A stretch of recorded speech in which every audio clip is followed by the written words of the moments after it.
கர்த்தருடைய பரிசுத்தமான நாம மகிமைப்படுவதாக.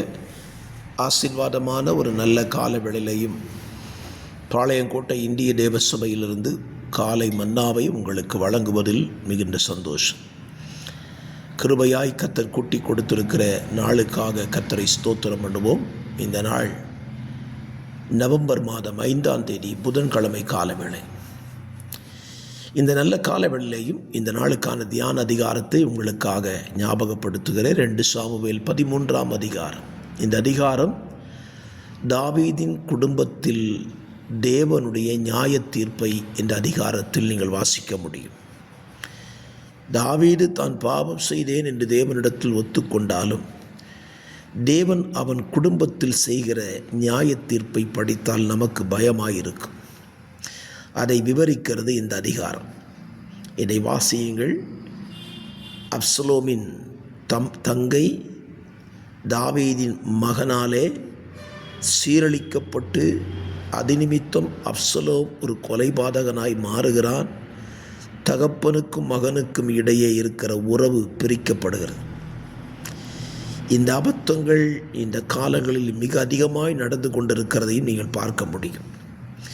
சரி, நமக்குடைய சிந்தைக்கான ஒரு நல்ல காரியத்தை இன்றைக்கு பேசும்படி விரும்புகிறேன். தாவீதின் மகனாகி இருந்ததான அம்னோனுக்கு ஒரு சிநேகிதன் இருந்தான்.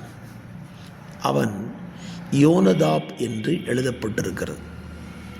இந்த யோனதாப் தாவீதினுடைய மகனுக்கு சிநேகிதன். அப்படின்னா இவன் யார்? இந்த யோனதாப் என்பவன் யார்? தாவீதினுடைய தமையன் சிமியாவின் குமாரனாகிய யோனதாப். தமையன் அப்படின்னு எழுதப்பட்டிருக்கிறது. என் அறிவின்படி நினைக்கிறேன் தாவீது தான் அவன் குடும்பத்தில் கடைசி. அப்படியானால் தாவீதினுடைய மூத்த மகன் தாவீதின் மகனுக்கு சிநேகிதனாயிருந்தான். இந்த யோனதாப்பை நீங்கள் படித்தீங்கன்னா அவனை குறித்து சொல்லப்பட்டிருக்கிற மகா தந்திரவாதியாக இருந்தான் என்று எழுதப்பட்டிருக்கு. நம்ம கூட இருக்கிறவங்களை சரியாக நாம் இனம் கண்டு கொள்ள வேண்டும்.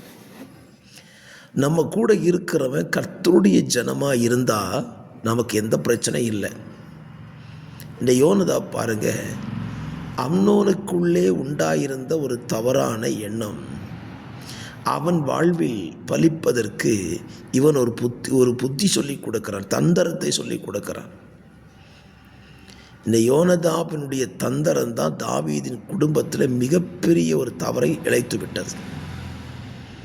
ஆகவே இந்த காலவெளியிலே உங்களுக்கு நான் சொல்லிக்கொள்கிற ஒரு வார்த்தை, நம்ம கூட இருக்கிறவன் நம்மை தவறான பாதைக்கு நடத்துகிறவனாய் இருப்பானானால் அவன் உறவை துண்டித்து விடுவது நமக்கு ஏற்றது. இன்றைக்கும் பலருடைய வாழ்க்கையில் இப்படிப்பட்ட துணையாளர்கள் இருக்கிறதுனால தான் ஏராளமான பாவங்களை செய்து விடுகிறார்கள். ஆகவே நம்ம கூட இருக்கிறவங்களை இந்த நாட்கள் ரொம்ப அதிகமாக கவனிக்கணும். இயேசு கூட 12 சீஷர்கள் இருந்தான். கூட இருந்தவன் ஒருத்தன் பிசாசாக இருந்தான் என்று இயேசுவே சொல்லுகிறார். இயேசு அதை கண்டுபிடிச்சிட்டார். இயேசுக்கு நல்லா தெரியும் அவன் பிசாஸ் தான். அவன் பிசாசாக இருந்தான் என்று எழுதி சொல்லுகிறார். அதனால் அவனை ரொம்ப கவனமாக ஹேண்டில் பண்ணார் இயேசப்பா. இந்த காலவெளியில் உங்கள் கூட இருக்கிற நபர்களை சரியாக இனம் கண்டுக்கிட்டிங்கன்னா அவங்களை எப்படி கையாளணும் அப்படிங்கிறத ஆண்டவர்கிட்ட கேட்டு நீங்கள் கையாண்டிங்கன்னா நீங்கள் தப்பித்து கொள்வதற்கு வழி இருக்கிறது. இந்த அம்னோன் கூட இருந்தவன் தந்திரவாதி அம்னோனை பாவம் செய்ய வைத்து விட்டான். அம்னோனுடைய மரணம் நடந்த பிறகு தாவீதிட்ட வந்து தகவல் சொன்னது இந்த யோனதாப் தான். ஆகவே நம்மோடு இருக்கிறவர்களை இனம் கண்டுகொண்டு அவர்கள் தீமையானவர்களாக இருப்பார்களானால் அவர்களை விட்டு விலகி வாழ்வது நமக்கு சிறந்தது. இந்த காலங்களில் இதை யோசித்து உங்கள் வாழ்க்கையில் ஒரு நல்ல முடிவை எடுங்கள். கர்த்தர் உங்களை ஆசீர்வதிப்பார்.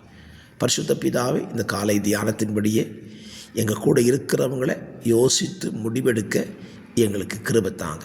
நாங்கள் பரிசுத்தமாக எங்களை காத்துக்கொள்வதற்கு அது உதவிகரமாக இருக்கும்.